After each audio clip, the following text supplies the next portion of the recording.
Okay, so magandang araw po sa ating lahat at ngayon po ay bumalik lang ako dito sa area na 'to kasi mayroon po tayong, papakitang marka ulit na nagko-confirm pa rin na diyan po yung deposito na 'yan at, makikita po natin at nagko-confirm din na do'n po ang entrance. Kaya, papapagatagan ko po 'tong, ah, ang title po ng, video na 'to ay, ah, enter sign. Enter na marka sa entrance. Okay, so makikita natin yan yung kamay. So makikita nyo pag dito sa view na po na ito ay hugis gloves po siya na may hinahawakan. Kumbaga para sa yung susuntok na gloves. Okay, so yan po yung bato na yan at yan nga po yung replica na dyan yung laman niya.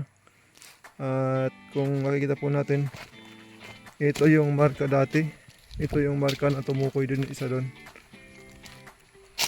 Okay, so ito po yan. So simple lang, sabi po niyan ay treasure below at ang direction po yan ay yon.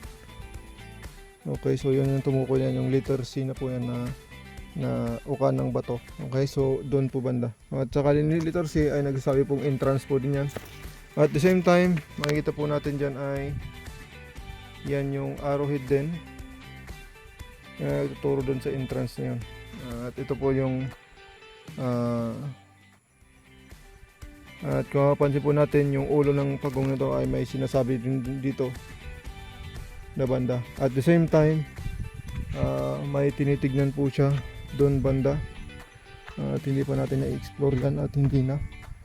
Pero ang isa kong pong isi-share sa inyo ay itong pagong na to na ulo lang nakalabas, walang paa. At nakatago yung buntot. Alam mo ba na yung ibang ibig sabihin po nito ay itong ulo lang nakalabas, walang paa at saka ulo lang at halos yung ulo pa ay naka ilalim, hindi siya naka-travel yung ulo niya. Yung di ba pagka naka-travel yung pagong is labas yung ulo niya pero dito ay hindi. So ibig sabihin hindi siya mag-travel. So ngayon at wala pa siyang paa so hindi siya maka-travel. Ngayon ang ibig sabihin po niyan ay isang meaning po niyan ay treasure under. So ibig sabihin sinasabi niya mismo na treasure under na nandito po yung treasure. At ang nagko-confirm niyan at yung sinabi ko nga noon na mga marka na sa mga vlog ko nung nakaraan. At ngayon titignan po natin yung iba pang marka. Okay, yung enter po sa mismong entrance marka. Okay. At meron tayo din makikita dyan na para siyang ulo. Okay, so yan yung ulo na nakapatusok. Ano, para siyang mukha ng isang hayop na hindi ko siya visualize kung anong klaseng hayop. Pero pansin nyo yung meron din dong bilog na bato. Ayan. Okay, so pero ang pinaka-importante dyan yung ulo na yan. Okay, so ang tinitignan niya po rin to ay ito. Dito po siya nakapokus. Okay, so makikita natin dito. Ito na. Ito na po yung marka na enter. Yan po yung kanji na marka na yan.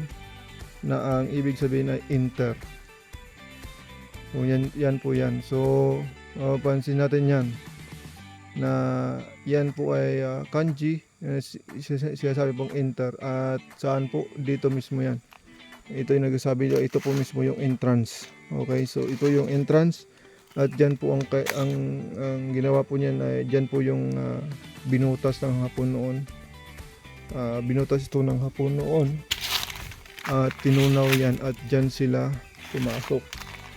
Okay? Diyan nila ipinasok and then tumunaw lang din po ng ng mga bato at yun ang ginawang pinantapal din po yan para halos magkaparehas lang po yung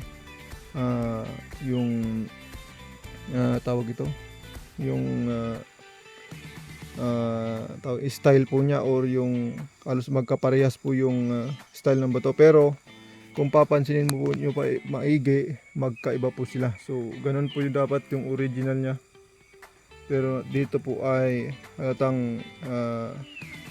halata pong hindi siya magkaparehas. Okay, so halata po siyang binalik lang ulit dyan at naging ganyan. So okay po, at saka minsan ito rin po yung mga dot na to. Okay, kung ginawang marka to ng mga Hapon, ay isa ito nagsisimbolize din po ng entrance, yung dot na yan.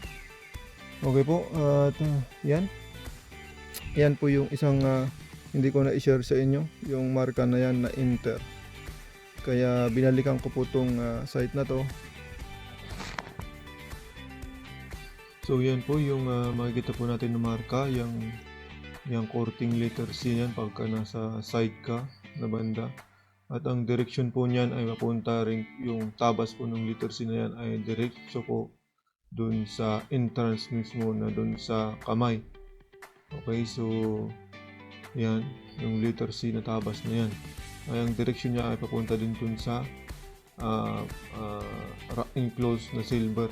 Okay, so mapapansin po natin ay maganda yung pagkalita, yung tabas po niyan, makinis. At yan po ay nagsasabing yung marka na yan, na itsura niyan ay rock enclosed treasure po. So yan ang isang nagsasabi na merong naka-rock enclosed na treasure. So ang direksyon na sinasabi niya ay yung tabas na yan. Yung tabas na yan, pagka nasa kabila ka, ay patungo dun sa kamay din po, na kung saan ang entrance ay tinuturo dyan sa enclosed na yan, sa entrance na yon. So yun, so dyan na po yan, tinuturo po niya dyan.